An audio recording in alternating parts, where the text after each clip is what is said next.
யோ, என்னைய முந்தான உன் சித்தப்பனுக்கு ஆக்சிடென்ட் ஆகலையா? எப்படி ஆச்சு? யோ, நல்லா இருக்கானா? ஆமாய்யா, காலில் பெரிய அடி. வண்டியில் வந்திருக்கேன், குறுக்கா போயிடுச்சு. உண்மைதாயா, இந்த வாய் இல்லாத ஜீவனால ரோட்ல எல்லாருக்குமே பிரச்சனையா. டூ வீலர்ல நிம்மதியா ஃபேமிலியோட போக முடியல.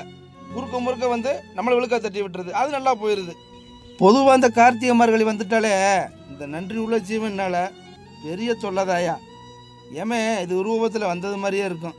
நம்ம தாயா டூ வீலரில் போகும்போது பார்த்து கவனமாக போகணும்.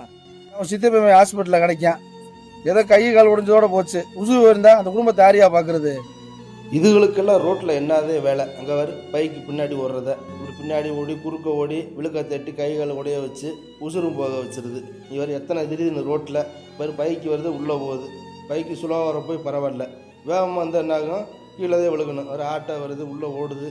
எத்தனை திடீர்னு வர ரோட்டில் இதுதான் எப்பா நியாயம் பண்ணுது ஐயா. இப்படி குறுக்க மறுக்க போய்தாயா நிறைய வண்டியை கவுத்தி விட்டுருக்கு. இதில் ஆட்டோலாம் எத்தனை கவுந்திருக்கு தெரியுமா ஐயா? அரசாங்கமே இதில் வண்டியில் ஏற்றிட்டு போய் கூண்டில் அடங்கியா உங்களுக்கு புண்ணியமாக போகும். நானும் அப்படியே 2 வருஷம் முன்னாடி பைக்கில் போகும்போது அந்த வாயில் அதிகம் குறுக்க வந்து கால் உடைஞ்சு, இந்த கால் சரியாகவே 1 வருஷம் ஆயிடுச்சு. யோ, நீ மட்டுமா? இந்த மாதிரி எத்தனை பேர் விழுந்திருக்காது தெரியுமா?